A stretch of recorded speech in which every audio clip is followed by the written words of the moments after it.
I think there certainly was government instruction. And I think that partly that government instruction created the panic that then led Twitter and other social media companies to say, well, we want to cooperate with the government on something that we otherwise would say, no, go take a hike, because we don't want to be the cause of a large number of people dying. The irony is that if they had allowed the open debate to happen, a large number of people wouldn't have died. A large number of people who died as a consequence of the lockdowns, the economic dislocation, so on. It's very likely, I think we had the better of the argument in terms of the scientific argument at the time. It gives me good reason to share with you our first joint victory. We defeated Russia in the battle for minds of the world. We were able to achieve, through this omnibus spending bill, essentially all of our priorities. They threw everything against us, similar to the other tyranny, which is in the battle of the Bulge. Threw everything it had against the free world, just like the brave American soldiers which held their lines and fought back Hitler's forces during the Christmas of 1944. The correspondence between the FBI and Twitter show nothing more than examples of our traditional, long-standing and ongoing federal government and private sector engagements, which involve numerous companies over multiple sectors and industries. As evidenced in the correspondence, the FBI provides critical information to the private sector in an effort to allow them to protect themselves and their customers. The men and women of the FBI work every day to protect the American public. It is unfortunate that conspiracy theorists and others are feeding the American public misinformation with the sole purpose of attempting to discredit the agency. With this $47 billion, we will have given Ukraine well over $115 billion to help them fight this war. Contrast that with Russia's entire military budget for last year, which was only $50 billion. We've given Ukraine over 2 times the entire military budget of Russia to fight this war, and still they're losing. So it does make you wonder where that money's going. I think when we talked about FTX and a few of these other scams, we know some people have called it a massive money laundering scheme. Last week, we announced charges against Samuel Bankman-Fried for a sweeping fraud scheme that contributed to FTX's collapse, and for a campaign finance scheme that sought to influence public policy in Washington. As I said last week, this investigation is very much ongoing, and it's moving very quickly. I also said that last week's announcement would not be our last, and let me be clear once again, neither is today's. I want to make 2 announcements. First, I'm announcing that the Southern District of New York has filed charges against Caroline Ellison, the former CEO of Alameda Research, and Gary Wang, a co-founder of FTX, in connection with their roles in the frauds that contributed to FTX's collapse. Both Ms. Ellison and Mr. Wang have pled guilty to those charges, and they are both cooperating with the Southern District of New York. And your support is crucial, not just to stand in such fight, but to get to the turning point to win on the battlefield. We have artillery. Yes. Thank you. We have it. Is it enough? Honestly, not really. Are we more at risk by adding to a $31 trillion debt? I think the greatest risk to our national security is our debt. The process stinks. It's an abomination. It's a no-good, rotten way to run your government. $6 trillion entity, and they want 24 hours to process this, and then they want to go forward.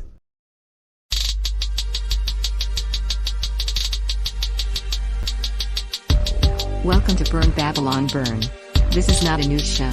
It's an opinion show. We encourage you to do your own research. We do not give financial, legal, medical, or any kind of advice. Now enjoy the show.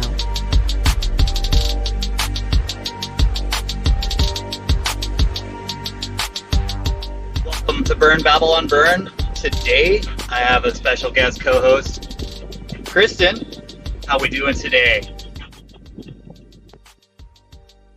Got to turn the microphone on. I'm doing great. It's so good to see you. I'm happy to be Good here. to see you too. Yes. Always I haven't good to seen meet you presence. in physical form since my birthday. That was Yeah, really cool. I know. But every day is a day to celebrate, right? So Oh yeah. It's been almost a year. I feel the vibe. I feel the vibe. It's good to see you, brother. See you too. So with this news cycle, where do you want to start? Where do you want to start unraveling?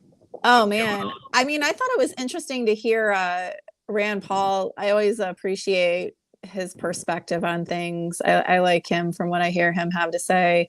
I don't know too much about the spending bill, though. Do you have anything to unravel about what's in it? It's $1.2 trillion, and $47 billion of that is going to the Ukraine.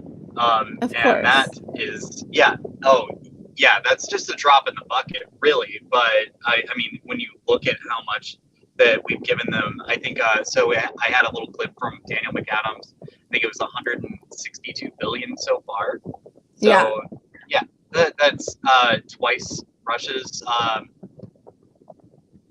military as far as their spending in a year goes. So like this guy, we're just dumping money on him, and I think everybody's heard by now. Just last week, Zelensky's wife was caught in Paris going on a 40,000 euro shopping spree. Yeah, it sounds like they're doing just fine. Right. Well, he moved his parents to Israel. He's got properties all over the world. He's a billionaire. He was a comedian actor beforehand, so he's doing just fine. And, interesting. And so we've got this whole narrative of the poor Ukrainians and all this other stuff. Whenever Russia went to the Ukraine, because one, the NATO was on their border, and they really just can't have that. And the other thing is there's areas of Ukraine that there's a lot of Russian people there, and they changed the legal language in the Ukraine to Ukrainian only at one point, and told all these people that they had to speak it. If not, they were shunned, and things have escalated to this point, and now this guy just wants more and more money. Exactly. Well, I think it's always interesting when we talk about global politics, because not just you and I, but in general, there's always like some financial piece that's floating around. That's the real influence. And I know, sorry, I'll work my lighting here, but I know, I think we talked about John Perkins before. He's like a self-proclaimed like economic hitman. He was a chief economist at an agency. It doesn't exist any longer, but he basically he wrote a book back in like 2007-ish called Confessions of an Economic Hitman. And so he basically started talking about and exposing this whole sort of game that basically goes on between the United States and it's really not tight, it's more about the bank and the Federal Reserve and like this military industrial complex that goes in, they'll fund the arms for countries and say, oh, we'll help you out. And then basically there's this whole deal going on behind the scenes where they're like, basically in exchange, you're kind of going to be like indebted to us, or there's a resource exchange involved, something like that. And then, they're promised all of these things for their country so that they supposedly seem better off economically, but really they're just basically indebting them, to the United States and to, the federal bank. World Bank. Exactly. The world, the World Yeah. Bank. So it's interesting. So I just looked him up because he's kind of been quiet recently. So I looked up to see if there was anything that he said recently on the Ukraine. And what I found was actually a video that was from 7 years ago. So that would be, 2016-ish. That was about the time that they were running the coup that led to this current regime.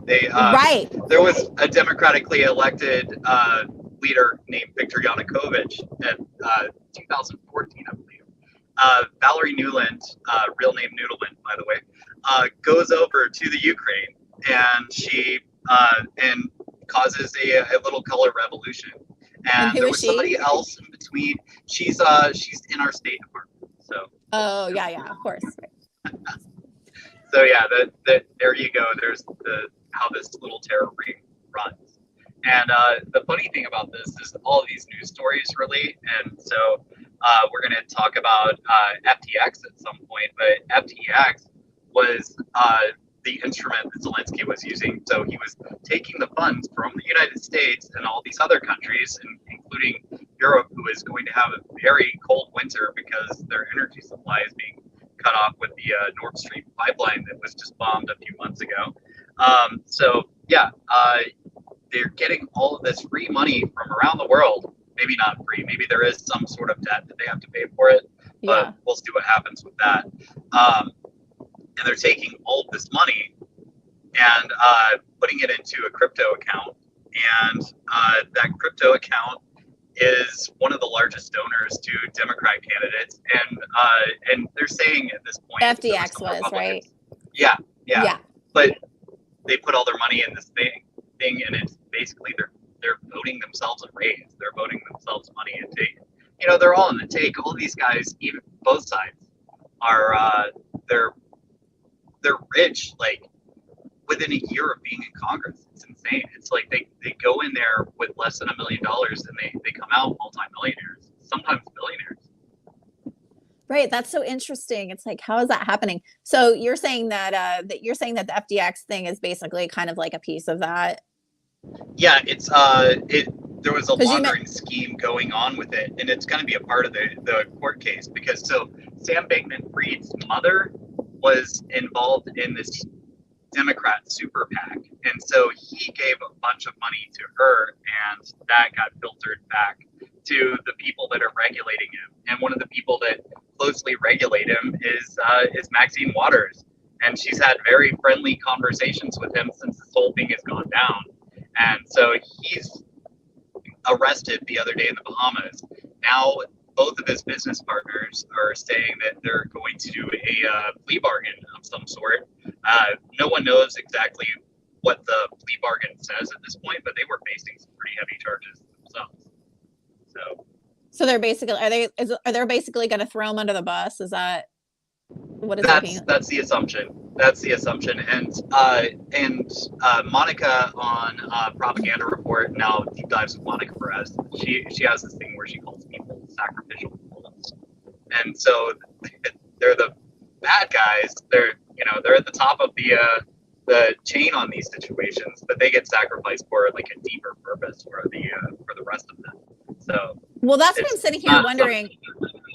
That's what I've been sitting here in the background wondering, because I try, like I catch like the surface, you know what I mean, of the news story, or like whatever kind of finds me, and then like, but knowing everything that goes on, I'm thinking, okay, well, if this guy is like, if he's donating to the super PAC and then now they're throwing him under the bus, I'm just like, what's really going on? Like if he was really just, there's been, I don't know if people are aware, but like I follow this guy, Sean Logan, and he's really into crypto, and he basically someone gave him Bitcoin like pretty early on. And so then he got pretty rich, started like investing in different things, and he follows different like miners and different things like that, and then has like shared them and gotten people on board. But there's been a couple of different crypto operations that like he shared with us, like his audience, and then it's come out and basically they were fraudulent, you know what I mean, and like laundering people's money. And so and he's done the right thing, he's been like, oh, if you were somebody and you came in underneath me, like he gave them like the finder's fee or whatever like type thing that he got back, although he couldn't reimburse all of their money, but whatever he did to feel like he was right for himself. my point being is that, this isn't the first crypto scheme to be fraudulent and to be found out about. So the fact that it's like such big news and now it's like linked in with the Democrat, like, I'm just like, what's going on? Like you were saying, he's a sacrificial bull, just like all these other countries that the guy with like John Perkins, the economic hitman, saying like something that other, if it's such a big story, like there's something else that's up, and like something that we're happening behind the scenes, or that we're just trying to be sold it in a particular way, because no one really cares about these people that much, in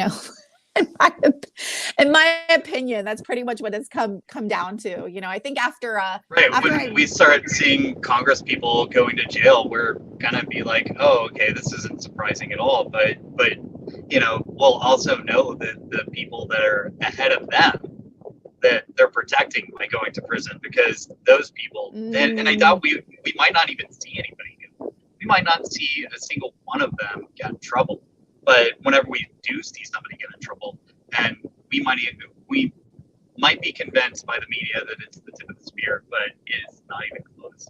And that's the crazy thing, is how all three of these stories relate together. You've got the money laundering scheme with FTX, you've got Zelensky coming here, and then you've got this Omnibus that has more and more money for the Ukraine. And he's begging Congress to approve it yesterday. So they're all in on it. You see them doing their standing ovations during his speech, and it's just like yeah, we know what you are. What do you think that he is? I mean, I've seen a lot of different like really interesting things on it. I mean, one of the things that my partner found out the other day was like looking it up, because it's like, like I was saying, like there's usually some resource or something that they have, like, particularly look back to the Gulf War, there's oil and all kinds of other things involved. I guess he's found out, I guess they have a lot of like things neon that's there, which that's what they're using for like all of these chips. Oh, so, do you mean the minerals that are in the Ukraine? Yeah. Yes. These? Yeah. Yeah. Okay. And so they have a lot of neon, which lithium. I guess they need for. Is it lithium? I think it's lithium. Yeah, neon's pretty abundant, but maybe.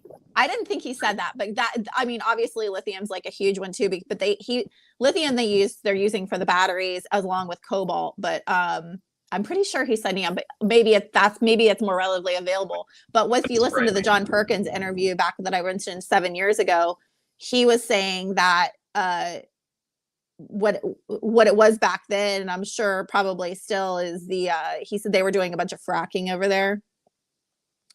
So again, a lot of energy resources over there that the United States wants access to. So it's all tied in. It's not humanitarian. Like that's what they try to tell everybody. Piece of land and tons of food comes out of there as well. It's the breadbasket of Europe. So there's that as well. And then you've got our issues now with food coming along. And now World War III is starting over there, and really that's what I think Zelensky is. They have the biggest psyop of all time. It's World War III, and they hired an actor, and that's what they got. So this guy shows up in his green sweatshirt, begs for more money, and you've got this guy. He's installed. He's a complete puppet of NATO and the United States.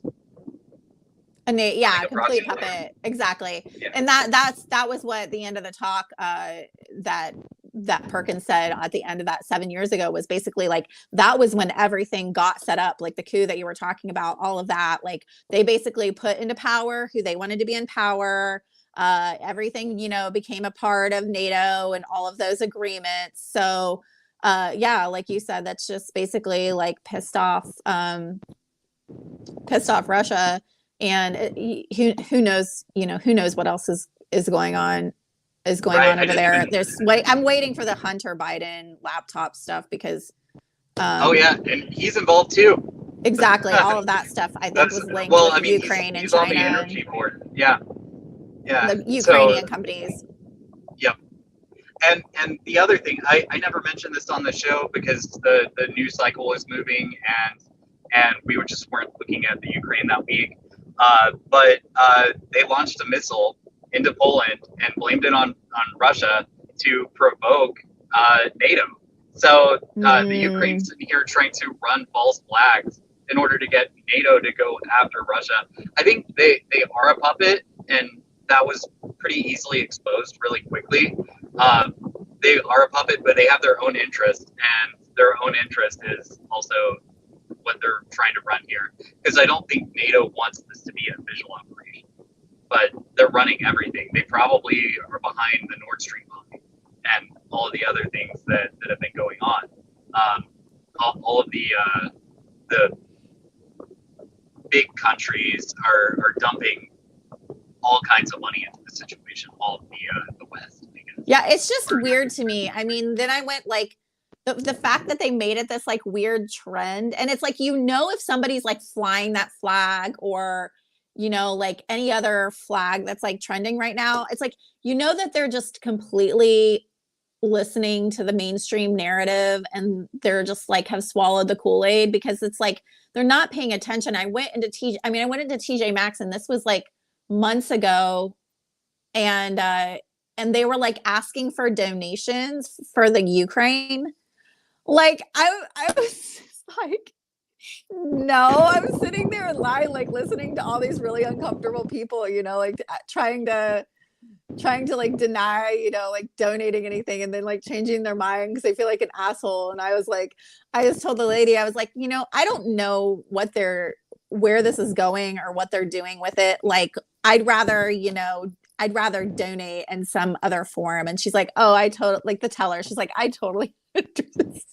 Because they just have to sit there and say that, you know, they're probably thinking the same goddamn thing. But I'm like, when has TJ Maxx cared about any other freaking issue? You know what I mean? Like, it's just like this stupid political thing. Like, you know, I don't think they cared about like, you know, kids or coats, or I've never heard them asking for like any meaningful donation before this. Like, like since when do these big corporations care? Like, it is just like phenomenally like funny to me sometimes. I don't understand how people are waking up. We'll just say that. Yeah. Well, the main wake up is to find out that the media is completely controlled, and it's not just the corporate stuff on television. It's also the social media, and the social media being controlled is what I think has an even more powerful effect. It's the one that has these people putting the flags in the profiles and blacking out their profile pic and all the other stuff that they you know, the little rituals that people are doing in order to feel with it or part of whatever scheme is going on. Oh, right. Like how they're like discredit. You're talking about like what other people do on their social medias to just like look like they're cooler with it, and like, you know, ixnaying whoever came up as somebody that should be blacklisted. And yeah, it was interesting when you did your montage. Obviously, we talked to Dr. Bhattacharya, who was somebody that they found, like it came out that, you know, they were basically like shadow banning him, like he just giving him like limited views to people that already followed him, and limiting his influence, which, I mean, everybody pretty much knew that was going on, but like there was a longer clip that I had seen with him where he was like, yeah, you know, you don't want to mention that. Like, it's like, you feel weird really like saying it. And now it's apparent, but then you like have this news of like the media, the mainstream media, basically releasing some statement, and that was the first that I had seen of it, but just a lot of babbling bullshit or whatever, trying to make it sound like nothing bad happened. Like the FBI and these agencies work together all the time. Like they're just out in for your protection, like was basically what it came down to. I was interested of why you included that, because it seemed to like discredit the earlier clip, but I just thought. Oh no, I included that because that was the FBI's official statement, and the funny thing about the FBI's official statement on that is they include a word, conspiracy theory, that really popped up right after JFK was assassinated, and we recently got news that the JFK assassination was a bet off as well. So, you know, that our suspicions were confirmed. Conspiracy theorists are running out of conspiracy theories because they're all getting proven right here in front of us real time. Yeah, it makes me kind of want to go back and like watch that Mel Gibson movie that they had like that. Remember when they did that movie? Yeah. It was actually called Conspiracy Theorists. Like I didn't know anything about. I just thought it was like, you know, a kooky movie like scheme or whatever back title or whatever back then. But you wonder how much they were actually telling you like in that movie. But yeah. Well, the X-Files, for instance, they had a spin-off show called The Lone Gunman. And in that spin-off show, the pilot episode was basically the World Trade Center in 2001. You know, it was basically that episode. They were on the plane that was going to be blown into the building in the episode. Before it actually happened? Before it happened, yeah, before it happened. Up. Oh my God. And then the X-Files sequel, because the X-Files had its run, and then they did like a victory lap kind of sequel kind of thing. And I don't remember how many seasons it went on, but the sequel series of the X-Files, they had a virus that erases people's immune system, or a vaccine that erases people's immune system. Oh yeah, and, like in the X-Files. Yeah. So in a lot of these shows, and I remember I haven't seen the Mel Gibson movie Conspiracy Theorist recently, but I watched it sometime after I had gotten way into Alex Jones and InfoWars stuff. And so I knew quite a few conspiracy theories at that time, and several of them had some sort of root in something real, if I remember right. But there was a few that were just out there.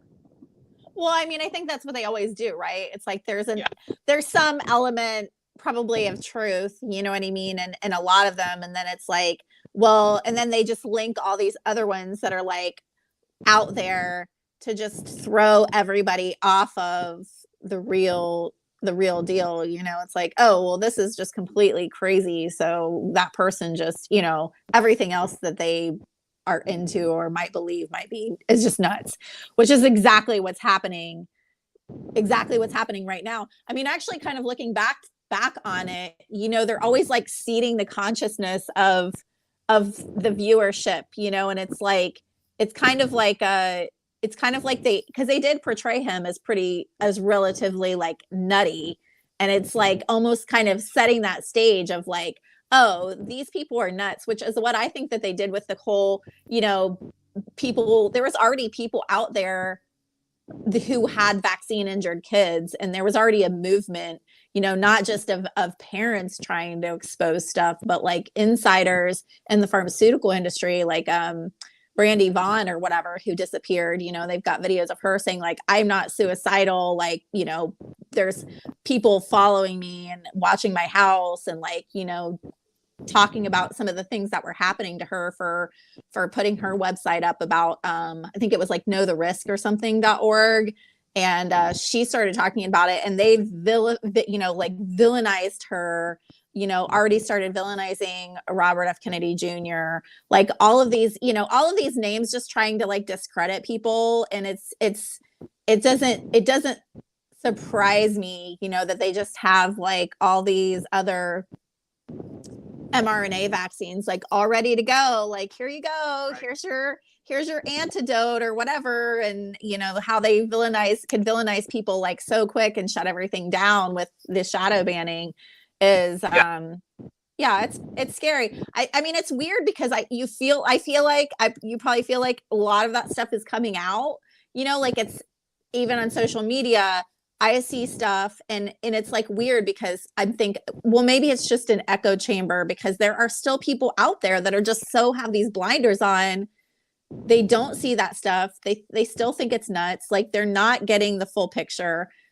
And it's like, I still don't even know how that happens in this day and age. It's just, it's bizarre.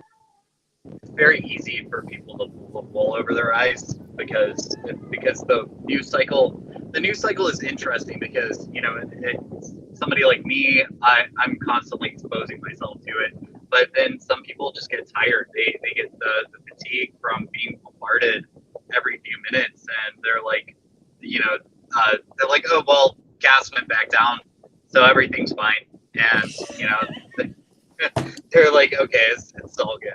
I don't have to pay attention to this stuff anymore. That's so I got my funny. shots and gas is down, and I'm all good. I don't have to care. And, Right? Or the people that care. Like, I live in this small town, and I had this friend who I just kind of new friend or whatever here.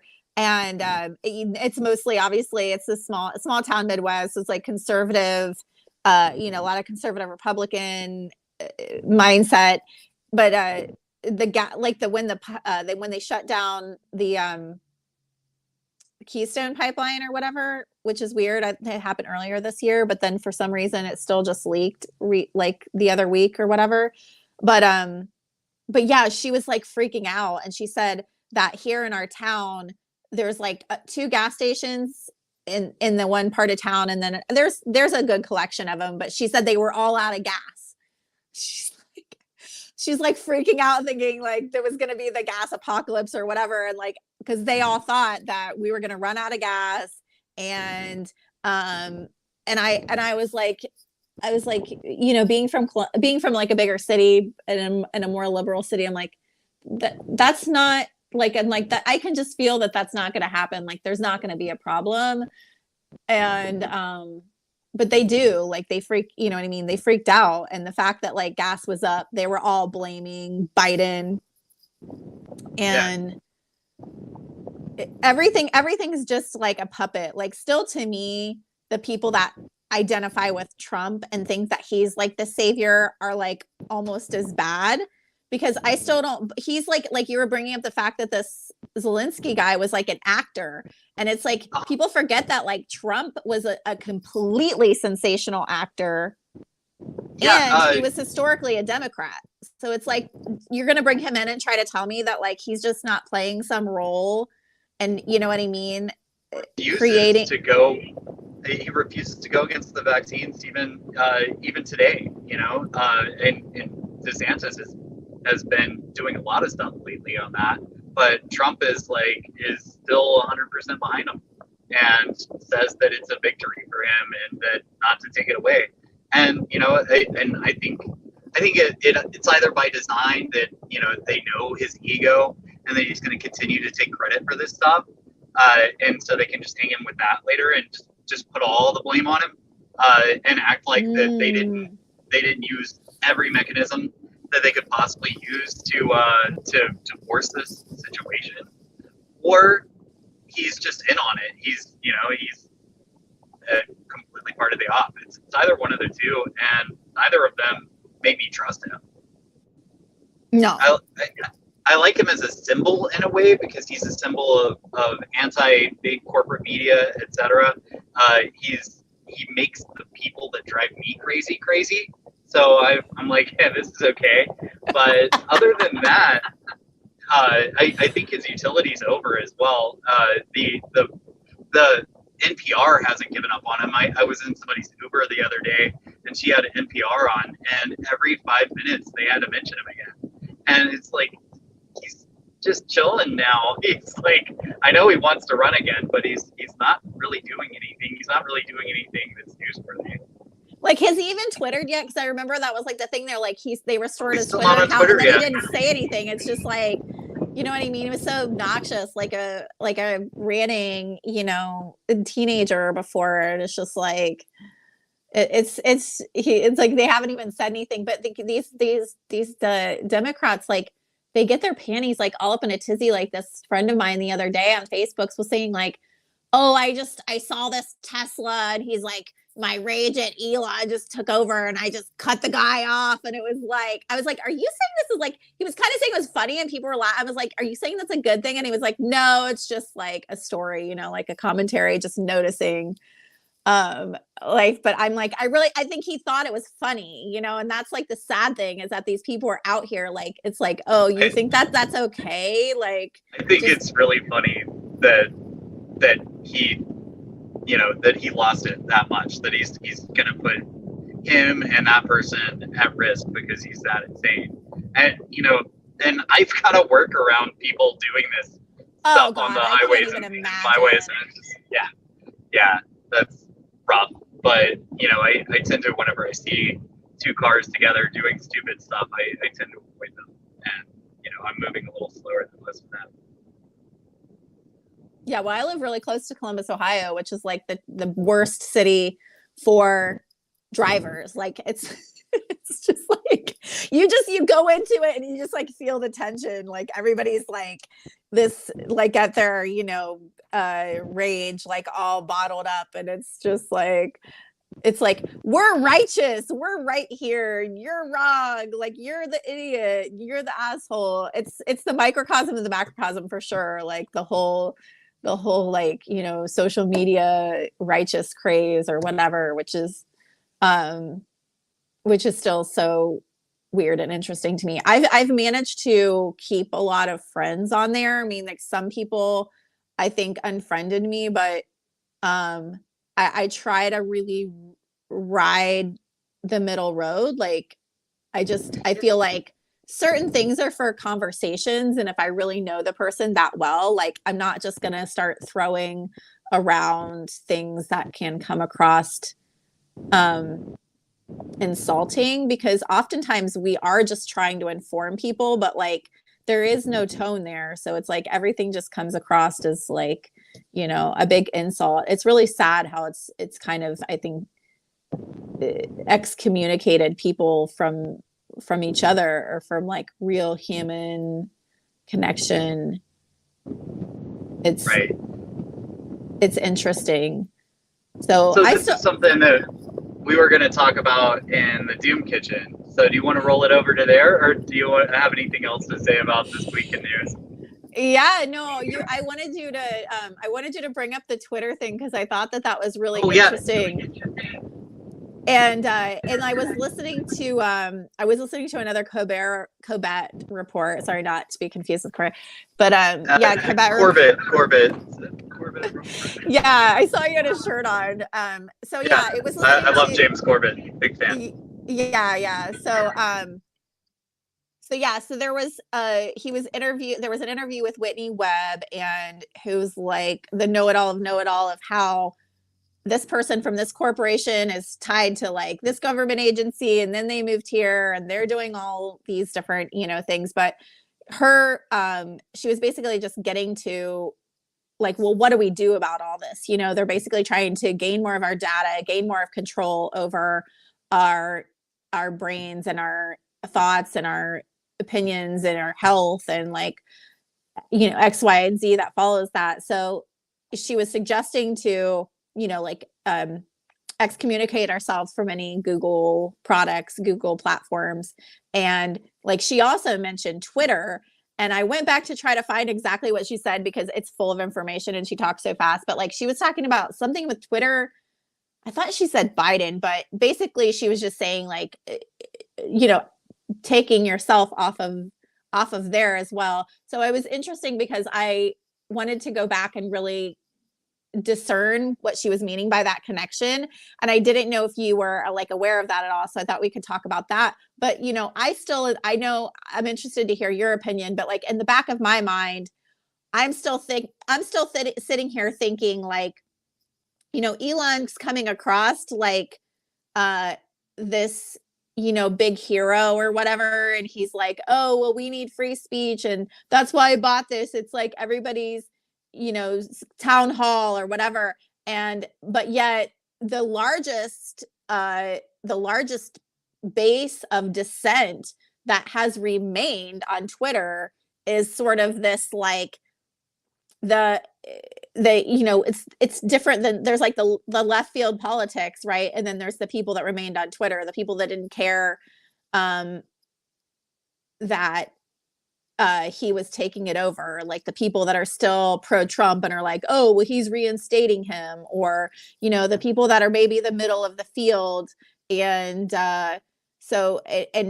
and don't really care, but maybe are criticizing and thinking like, oh, we need to speak back up. So it's looking like this is all happening like for the public good, but basically what it's giving him access to is all of the AI information on everybody who could possibly be any form of like dissent. So and he's like the person where he came out and there's these video clips of him like warning people about AI and warning people about like the dangers, right? Like where it can go. But like here he is with like, you know, his Neuralink technology and basically like collecting, you know, all of the big data, buying up a whole big data company. You know, that's basically what Twitter is as far as I'm concerned. So Neuralink's supposed to launch in a couple months.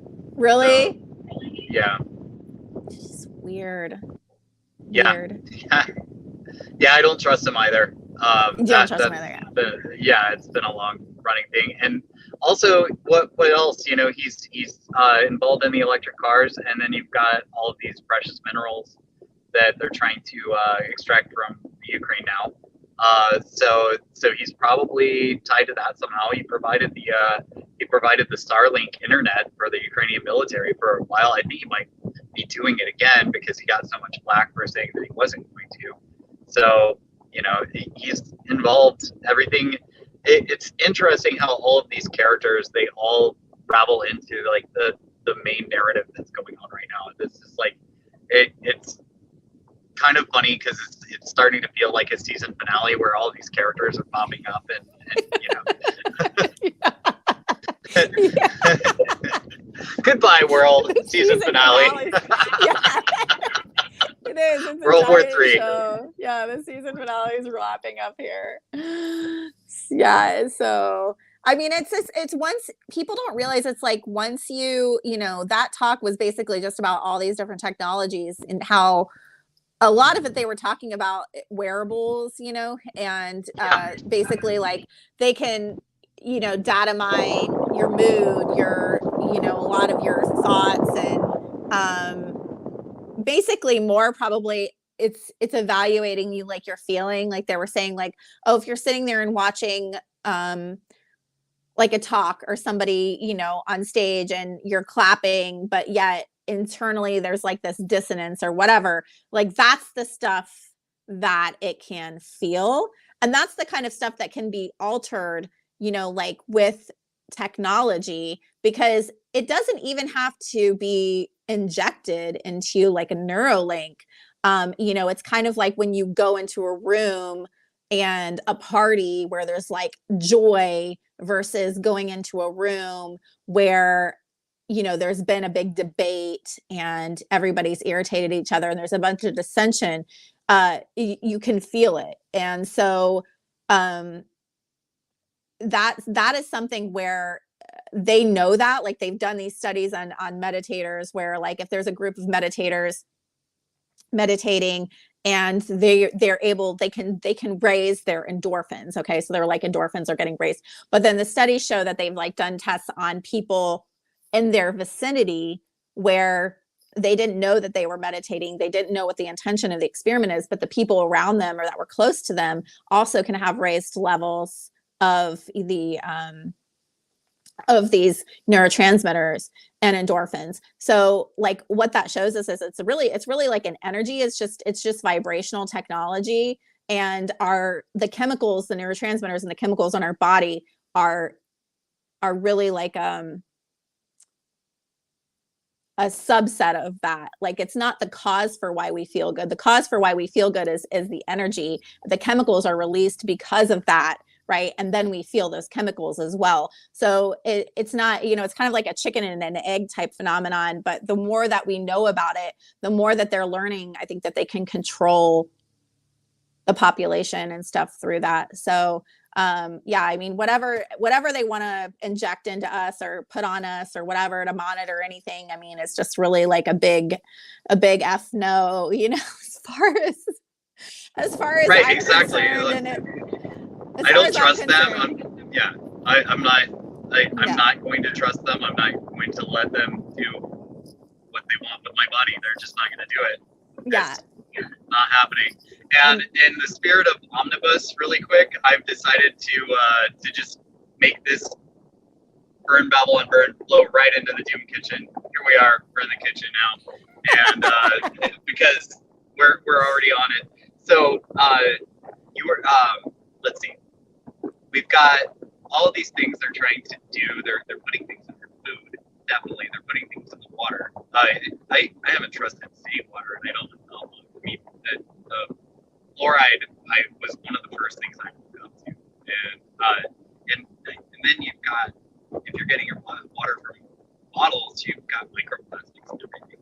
So, well, and a lot of bottled water too, which people don't think about. A lot of bottled water is really just filtered water. So then municipal systems, you're getting, unless you're getting like spring water, which then there's obvious political, problems with that, with them, taking natural resources or not giving back to the community or possibly polluting the community with their plants.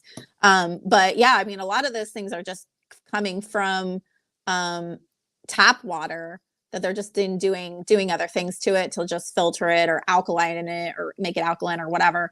And yeah, the interesting story with that is that there's a lady here who owns she's like a vegan health restaurant and health food store and like natural health store. So she got into it because her father worked for Chemical Abstracts here, like down in Columbus, and they were researching fluoride, right? And he like got privy, to what the problems with it, and like realized what was going on. So he was trying to sound alarms and say like, hey, like, look at this, like, this is a problem. This is like back like 70s, maybe 80s, something like that. And he was like getting like, shut down. Like he was getting like the hush hush, like the talking to like, hey, if you want to keep your job here, you're going to need to stop talking about that. And I can't remember if he left or like lost his job, but basically then, because he became vocal and became known like in the community as this person who, was like privy to this information, started knowing the things we're talking about, he was getting people from like, all over the country, finding him and saying like, hey, there's these problems with vaccines, like people are there's like toxic levels of different substances in them and people were reacting to, and that, we're meeting, injured people left and right from like different streams. And basically his daughter then kind of took that and started trying to like educate the community and open these stores. So yeah, it's out there information. I mean, it's fluoride is it's not meant to be ingested. Like if you look up the studies are like, yeah, this is like toxic. It's not, it's not something that you're supposed to be swallowing. Like it's kind of stupid how they sell everybody on it.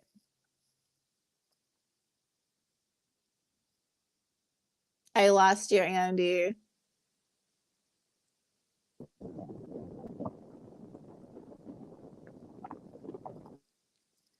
Sorry, I lost connection. Yeah, sorry. Yeah. Please continue. So fluoride, yeah, it's good for 1% of the surface area of your teeth. 1%. Right. Yeah, exactly. Yeah. It's not even really good for the surface of your teeth. So yeah. Then let's ingest it. Let's ingest this. Yeah, and I think it killing animals, in test studies or whatever that were like ingesting it in big doses, and so yeah, it's that part's not really debatable. It's pretty obvious if you dig. Recently, I think it was in Vermont, somebody was putting less fluoride than they were supposed to, and got in trouble for reducing it. But it was a really cool story about just somebody reducing the amount of fluoride so that people would end up consuming less of it.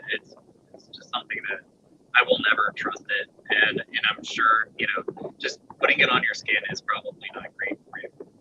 Yeah. I know that it was a byproduct of mining for nickel, and so they found a good place to dump their industrial waste to be it. And what are they doing that with? It's just crazy. I wonder, do you know what year they started doing that? I mean, obviously, I think her dad was like in the 70s or 80s and he was working there. Do you know when that started happening? I'm not sure. I don't have the year. I have to ask her. I don't know. I was just thinking about I was just thinking about dogs the other day, like how people just like are giving them tap water. Like we have a filter for our water, and like the town that we live in is actually really high for one of these other chemical toxins. So, I've had the filter anyway, but like we give it to our pet, and she's like 10 to 11. We didn't get her when she was little, like we found her, so we're not exactly sure of her age, but she's somewhere like going on 11. And people comment all the time on like how young she seems, like she's really young. But I don't give her food with like a bunch of toxins in it. Like I don't give her, like, there's so much food coloring and stuff that don't people realize that causes tumors, and they don't even use it in the EU. Like the European Union like bans a lot of these toxic things that they put in our food, but yet it floors me how these like giant corporations have to go through the trouble to make a whole other product to send over to Europe, but yet they're gonna do whatever they can to repackage it, make a separate packaging for us in the United States, and then make sure that they get those toxic chemicals in there.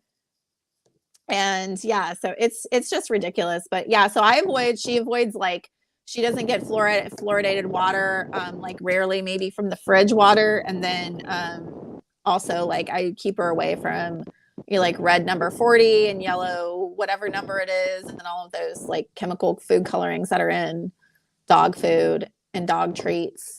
They're really bad. What I do a lot is, since I'm picking up my water from truck stops all the time, I'll get a jug of distilled water and get some of the pink salt and crack it and add that to the distilled water. I've got my electrolytes in the water. Yeah, that's good. Yeah, people don't realize. I mean, I'm not totally versed on distilled water, but I do know that it is like devoid of the minerals and stuff like that, which people don't realize. I guess if they're not getting them through their food, then it could be really bad. Like I was just listening to Pam Popper talk, and she was talking about this person who must like died at a marathon because they were so obsessed with salt, and salt's like villainized, but it's actually like really necessary for our body. And like, especially if we're going to be like working out at all, like you definitely need that. Like it's pretty essential. Oh, yeah. So yeah. Back in pedicab days, there's times whenever you just know that you're sweating and your sweat's not salty. It's just like water is just coming out of everything. Yeah, it's totally dangerous. You can feel like you just feel the difference. You can feel the difference like then too. Like there's those moments and you just get something and you're like, oh my God, that feels so good. That's exactly what my body needed. So, which is funny yeah. No, go ahead. That fluoride is it's too bad for a vehicle. You don't want to put fluoride in your vehicle, but hey, drink up, kids. Oh yeah, I never really thought about that with vehicles. Like you're like driving the truck now, so you think about that stuff. Like, yeah, that's crazy. You don't want to. You have distilled water in every gas station for a reason. No, I know it's so bad. It's really terrible. But yeah, that's just, there's so many things that they're just out there, and it's like listening to those back to the Colbert report and the things that about Corbett. How do you say Corvette? It's Corvette. Like a Corvette. Like a Corvette. Yeah. Corvette. Yeah, it's just Corvette. So yeah. CorvetteReport.com, y'all.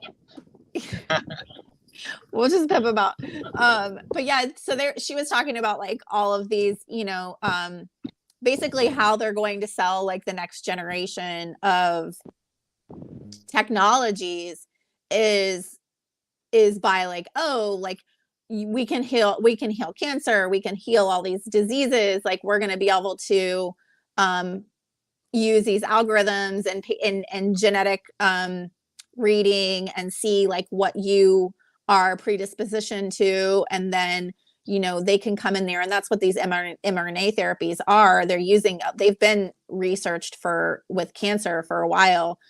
So my partner reads a lot of these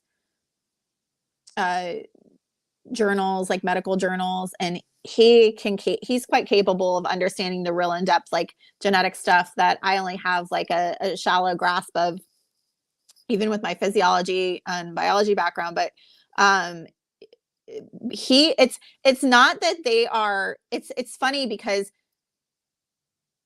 these academics and these researchers, okay, there is a lot of validity in what can be done with them.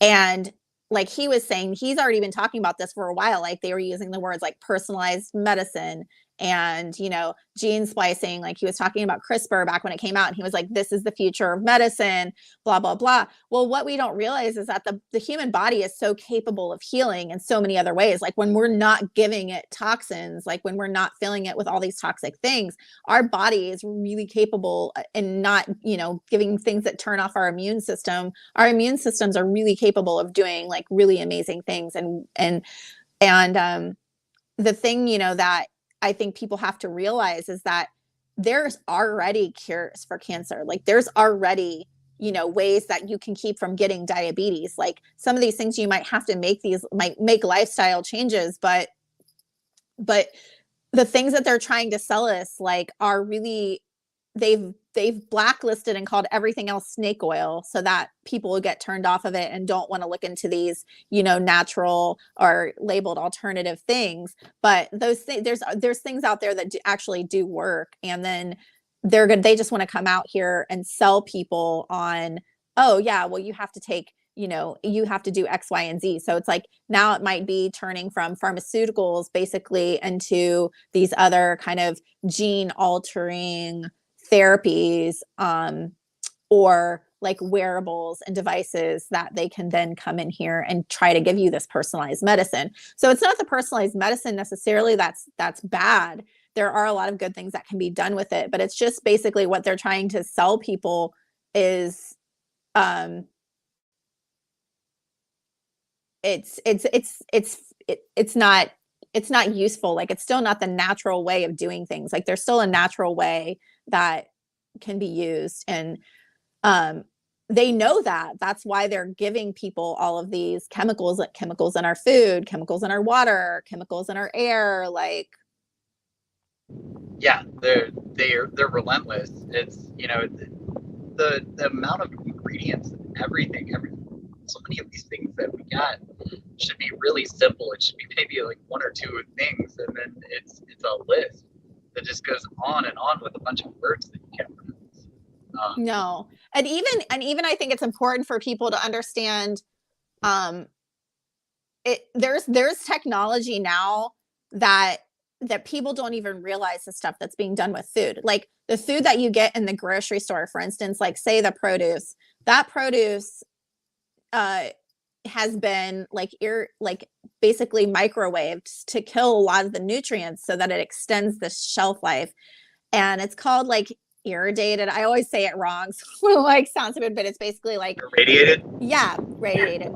And so it's like that food that comes from the store is not nearly as healthy as the food that like comes from someone's garden that's being like cultivated by them, the soil. And there's some information that I was that's out there where they talk about like the importance of eating local produce, not just for like the environment, you know, and cutting down on the transport and everything like that, but the food and the plant kind of like bioadapts basically to like the toxins like in the area. So it can start to bioadapt to provide the necessary like phytonutrients that are then needed to combat those toxins. So the more food that you get to more local to you, the better off that your health, that you are armed to fight off like any particular like toxins or whatever like that in your area. So I always thought that was really interesting. Cause yeah, I don't really trust anything that they're doing. Like they're starting to grow all these things in labs. There's like lab meat that like people don't even know about. They were talking about in that the Corbett report, Corbett report. It's one syllable, a Corbett report, like about growing organs. Yeah, they want to grow organs basically. So it's going to be like using like tissues and stem cells to like grow like an organ and then use that kind of synthetic organ for a transplant into a person. And so they're already doing that with meat. I don't know if you know, do you know about that, Andy, with like the cultured like cell meat? Yeah, in fact, a story came out recently where they're trying to cultivate cell meat that is to taste like a human, and so you can eat your favorite musician or actor or you're kidding me. I'm not kidding. You'll have to send me that link. That's disgusting. This is things that they're trying to market, and yeah, what's crazy is we talked about economics back at the beginning of the show, and I was watching a documentary about the Holodomor, where just so many people starved during the Russian Revolution in the Ukraine, and you can find roots back to this situation that we're dealing with right now. Back in those times, that everything relates. World War I, World War II, World War III. They're all on the same same vein. It all it's all the same Cecil Rhodes vein. Or Cecil, I think is how that's preferred. But anyway, yeah.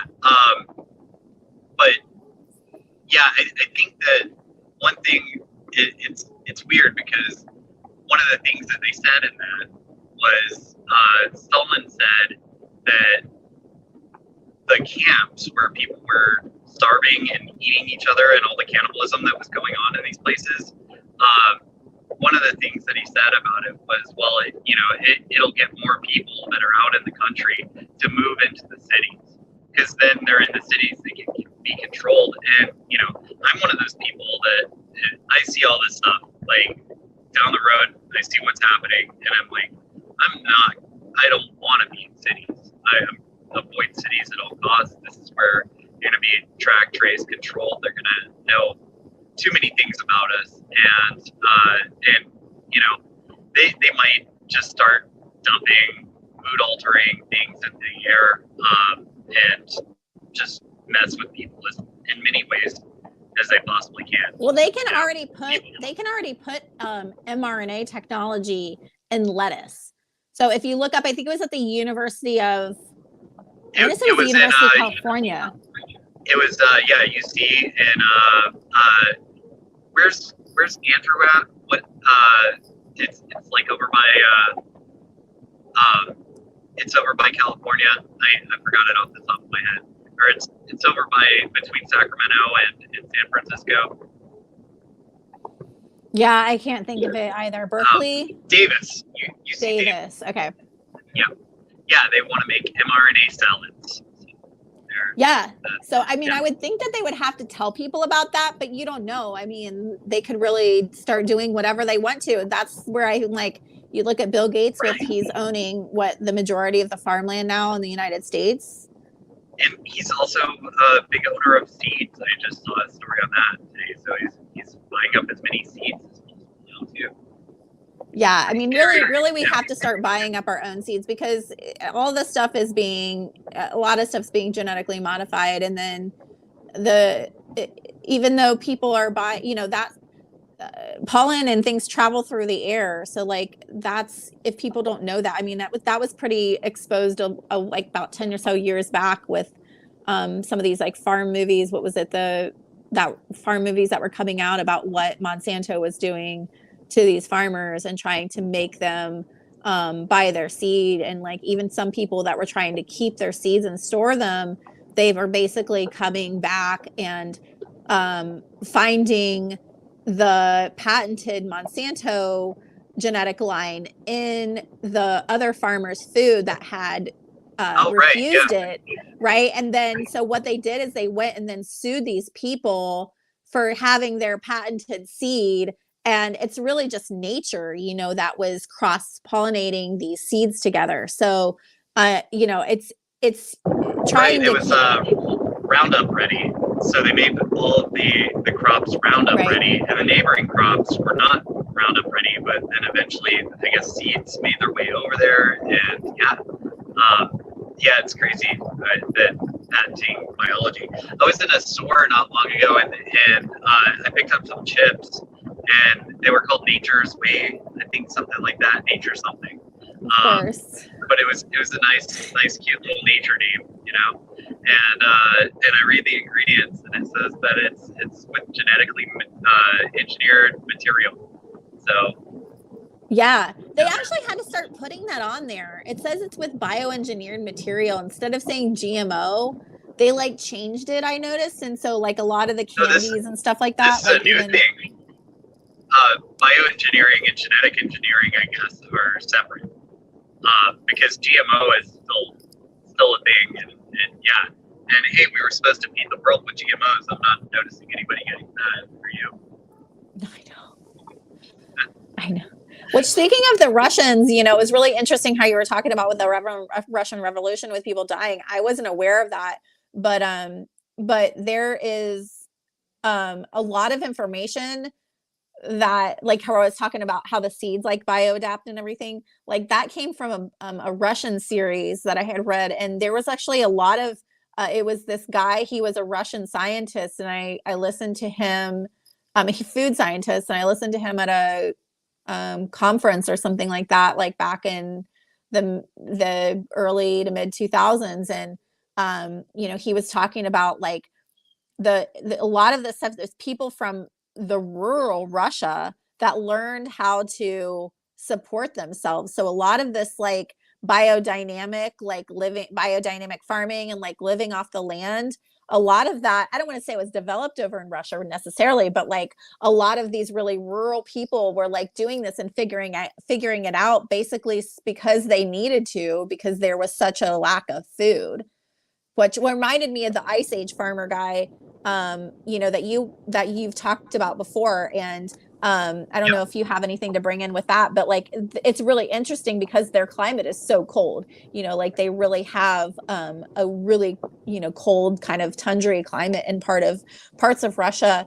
So, I mean, the fact that they're able to still keep growing over there, I think is at least promising. Oh yeah. The cool thing about us as people, where we just figure out how to deal with every single problem, and that's why I hate that all this stuff is happening, because they get all this new technology and they use it as a weapon against us, and we'd be doing just fine without all this meddling. Where, you know, like, stop technology right there in the 90s somewhere, whenever things were nice, and let's go back in time to the 90s, and then just have a really just thriving, awesome place, I think.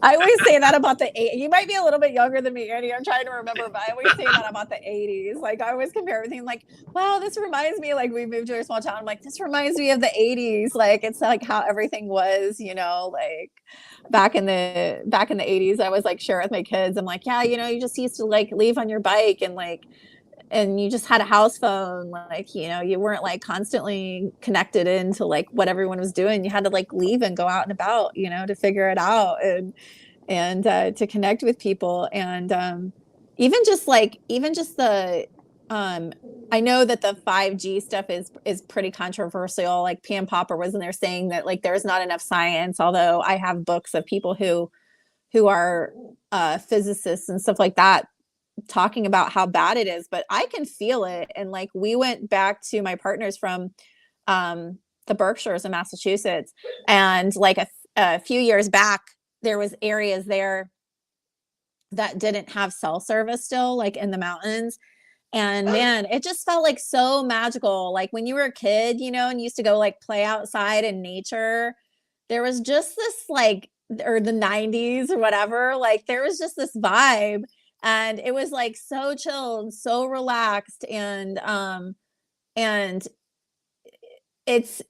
we went back there like a couple of years ago, and it just didn't feel the same. And, you know, we had cell service there, And it was just like, it was no longer this like protected, pristine area anymore. So I still think like, you and I used to talk a lot of like back in like 2011, we were like, yeah, 2012 is coming. Like it's going to be, this change of everything. And I still think that like maybe something did change, but we just can't feel it. Like, it's like we have all this cell technology and all these cell towers and stuff like that. So there's this book that I got at the library. I'll have to send you a picture of it, but it's basically the dangers of it's like the world electrified. So like it talks about like EMF pollution, and some of that is also just like frequency pollution. And so, everybody's getting like these home amplifiers, like you can't even find them anymore. Like my partner wanted to put them in. It's like these access points and these home amplifiers, and you like amplify your cell signal. So like everybody in the house gets a better signal. But it's really, I think, altering like the way that the deep connection that we can have with like nature or another human. You see like these shamans that come out of these, tribal like cultures who are just like so tapped in, like next level. But like for us, it's like we just still have this, I don't know, it just seems real like, I don't know, what is the word I'm trying to come up with? Like, it's like, we're just like average, you know what I mean? It's like, we're no like special like shamans. We're just like average people, which seems like we have no control over much of anything. It seems like we're always feeling like shit, and we're always feeling like tired and drained. And it's like, maybe we just don't have that connectivity with nature or people that we should. In all of the religions, and especially Christianity, actually, there's a rejection of the world, and whatever. And one of these things that the shamans are doing, they're rejecting the world. So they're out there and they're doing things the natural way. And yeah, I think that's probably one of the reasons why they're so vibey, I guess. I think that's the answer. I mean, there's a lot of, if you go to like ic.org or the intentionalcommunities.org, there's a lot of people that are just kind of talking about wanting to just, get land and kind of get out in nature, get away from these cities, like get off the grid. And there are like there are towers out here. But we were really close to one before, when we were in the city. And I don't know. I mean, I feel the difference. Like it feels really different to me. I still wish that, like, I say all the time that like, our nighttime's like when we repair ourselves, like our bodies and our cellular makeup, like melatonin's like part of that. So like we're doing, and our circadian rhythms are part of that. Right. So, there's actually studies I've seen that like the Wi-Fi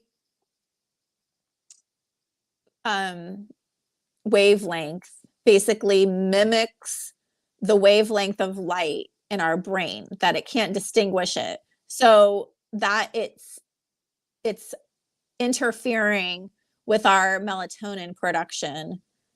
And so that's like one piece of it, why we don't sleep as well. I think they're recognizing blue light and things like that as interfering. But you think about like when we were kids, remember how like the programming on TV, like it used to just go black at night. There would be like the rainbow stripes or whatever, and like the beeping. Oh, yeah. And there was like, remember, there's like literally like there's literally nothing on. Like you couldn't get any entertainment at all. I loved watching until the TV turned on. There was just something cool about that. Just watching them close the day and put the little banner up and then put it to the color screen. Yeah, there just seemed like there's a slower pace of life, and I just think that like now it's like with all of all the Wi-Fi technology, all the cell technology, all these towers everywhere, and I don't know, I feel more anxiety when I go into those areas. Like I feel like a less sense of peace, and everything just feels really fast paced. It feels It just feels really different.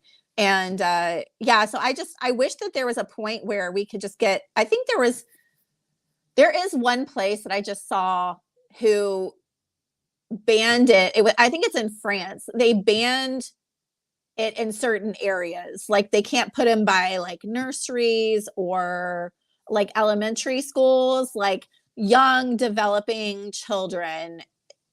They're not letting them put that there. And some communities are fighting that, I think, in the United States too. But I'm just like, I was thinking like, if you just imagine like if they turned off everything at night and there was literally like no Wi-Fi, no cell coverage, like you were literally just, everyone was, and not everybody sleeps during that time, but the majority of the world, like maybe everybody would just be feeling better. That's kind of what I think, at least. I don't know. With those waves, that reminds me, a couple of weeks ago, I fell asleep and my phone ended up under me while I was sleeping, and I can still feel it, especially when I think about it. It's like just over my left hip. So especially when I think about it, I can think about how I kind of feel like it's not like a burn, but something definitely happened there. Like yeah, all those signals probably trying to get through my phone. And dude, I've had the worst pain like right here in like it kind of feels like if you have like, have you ever done like abs and then like your or like worked out like your intercostals, like the muscles in between your ribs, like hurt, and it's like sort of like that soreness and like point tenderness, like that is what it feels like, but it's like a bony area.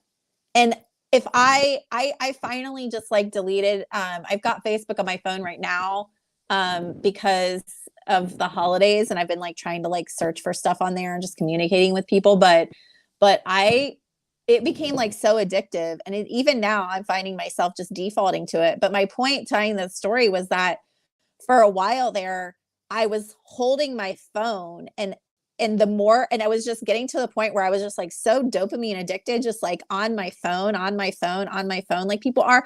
And I could feel it like getting worse and worse and worse. And so finally, like my son and I was like, we're just going to do a digital detox. Like, we had a few days. I'm like, let's just hang out together, we'll do like real things and play like real games. And mom's going to take Facebook off my phone. Like, we're going to hang out. And I just stayed away from it. And it literally started feeling better. And then as I start to get on it again, if I spend too much time on there, like, man, it starts hurting again. And so it's definitely linked. Like, I don't know why all people don't feel this. Like, I try to say something to my partner because I swear he's like always got his phone on him. I'm like, that's so bad. But maybe different people just have some kind of different like energetic constitution or something like that. But yeah, my daughter's friend like sleeps with her phone under her pillow. I don't know if she's like trying to keep it from her parents or something like that. Yeah, but I was like, that's no, probably pretty bad. Dude, Yeah. I'm like, tell her not to do that. And they say, I always tell her she can't do it because they, there's the studies with the blood-brain barrier, and they say that that's why you're supposed to be like wired in versus like a Bluetooth, because the Bluetooth is basically like constantly having like that antenna like to your ear, like all the time, like by your brain. And there was some study where they had a bunch of Wall Street tycoons and Wall Street execs that were getting like brain tumors like back in like the 80s and 90s, because they were the first ones that had like car phones and cell phones and all of that stuff all the time. And I forget where I came across that, but then, information gets buried because they don't want people to like stop using all this technology. But that was the first thing I was thinking about with like all these wearables and everything that they're talking about with them. That was it. The Welcome Trust. Yeah. It's like constantly just having all of this technology on us, like these people with these Apple Watches. I'm just like, how do you even have that on? I don't know. It makes me feel terrible. Like I have to like decompress from technology for a while, or like I really start feeling bad. So I'm glad that you said signals in the truck. So the truck itself has its own Wi-Fi to it, and then I have my Wi-Fi box because Wi-Fi doesn't work, or I don't get data in a lot of places with my regular cell plan. So I have a Wi-Fi box that is a different cell company, so that covers most of the country. And then this thing is Bluetooth. I wire it in whenever I do the show because I sound a lot better with it wired in. But yeah, it's everywhere in a truck, and there's the stuff you I should bring, wire it in. and probably But it's fun. better. They have these like with all this like money or saving, they have these like mesh netting thing, so it like looks like a mosquito net. But my friend, he works for a power company in Seattle. He's really into all this research and stuff, and he's bought like all these different meters and stuff like that. You can measure it. They're in that book. I'll send you the link. But so he has this thing, and he's taken his meter like inside. It's kind of basically like a Faraday mesh thing that you can sleep in. So it blocks out all of that stuff. So you could just like hang it up like in your cab or whatever. And you have to have like, obviously it has to be like underneath you as well. I think there's like a mat or something like that can go like underneath. But he's seen me a thing, like he's taken his meters like in there and like shown them like they'll quiet down, and then like he'll bring the meter back out again, and it just starts going like, nuts and like lighting up and stuff. Yeah, it's like it looks like a mosquito. It looks like a mosquito net. Like it's like I'll have to look it up and find. I forget what the name of the company's name is, but I keep wanting to get one, but they cost like $1,200 or something like that. Right. Yeah, to avoid all the stuff that's just bombarding us from every direction. You have to spend a lot of money, and you're still not immune. You're still not immune because if you go away from whatever blanket or whatever you're using to shield yourself from the stuff, then you're getting hit with it all the time. And that's the worst part about this stuff is that you can't opt out. And you can. You can, but it's hard to exist in society, I think, without it. It's getting hard. Said the way to opt out is you either got to be really, really rich or you got to be really, really poor. And that's how I think that works. Yeah, I think there's going to be like the kind of like there's sort of this like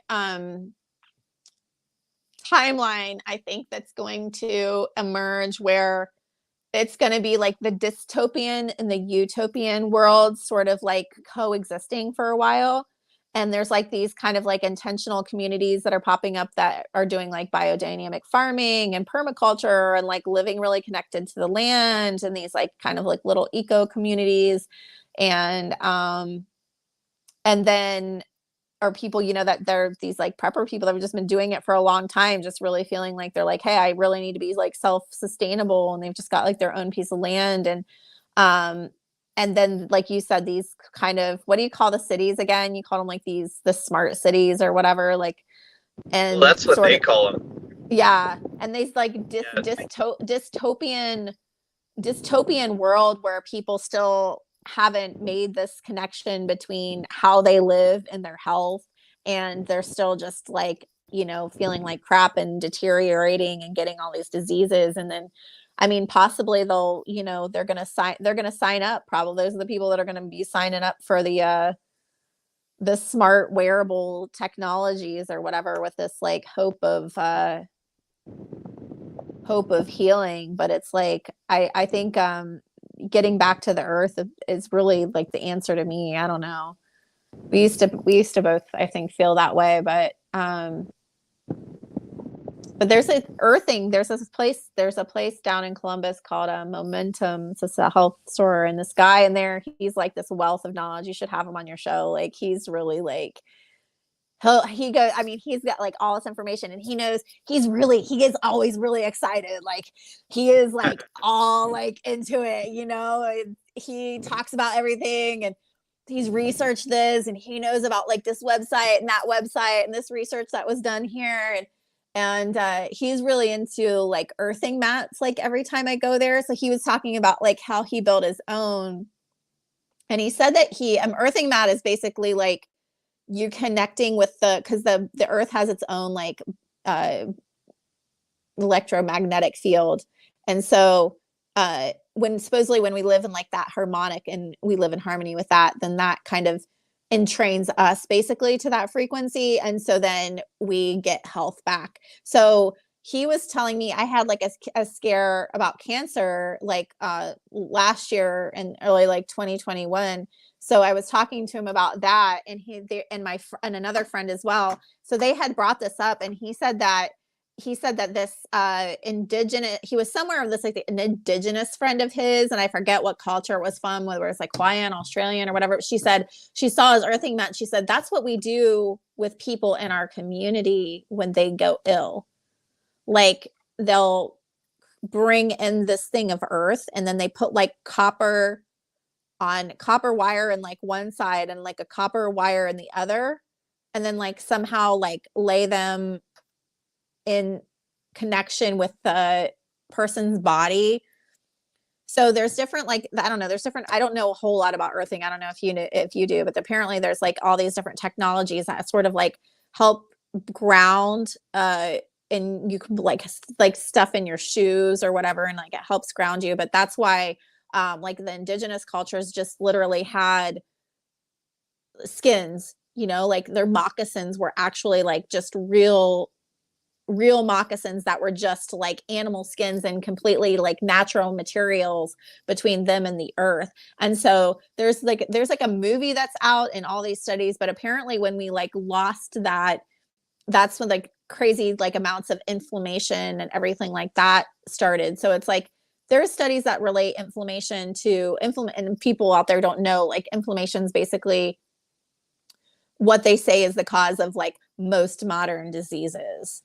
Like if your body is alkaline, then inflammation can't exist. But like inflammation is a lot of these like kind of like chronic illness type things developing and I think even cancer too. But yeah, this one guy apparently wrote this book, and he called it, it's like healing by nature, healing under. But my friend told me about it when I had the cancer scare, and this guy apparently went out to this tree. He had cancer. He went out to this tree like every day for I forget how many hours, and just kind of like lay there and sat there, like take naps out there, and like he healed himself of cancer by doing that.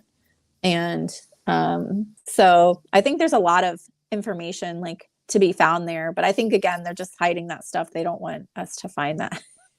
Right. There's simple solutions everywhere, but none of those simple solutions are allowed. It's just like whenever people started thinking that they were sick a couple of years ago, and they were like, oh, hey, we found this really, really cheap medicine that makes a lot of people feel pretty better.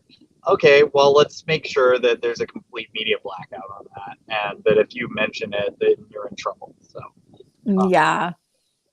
Well, yeah, I think it's becoming quite clear that there's been an agenda for a while, and I know probably more, that are coming. So I'm glad that you're doing this, trying to wake people up. A lot of people don't want to hear it, but I'm just having fun. I mean, I'm super happy anytime somebody listens to me. So if you want to spend some time with me, I love talking to people and saying about things that I've learned and figured out, and people I talk to. It's been really fun. Enjoy it. Well, I had a great time today. So we always enjoy talking. So it's for sure. This is basically just like any of our conversations. And that's what I figured it was going to be like. It's going to be like it's like having a conversation with me, but I try to interrupt less. I want to let you talk more because I'm just like, okay, I feel like I'm rambling. Let's see what Andy has to say about it. Well, awesome, Kristen. Thank you for joining me today. So good to see you. So good to see you too.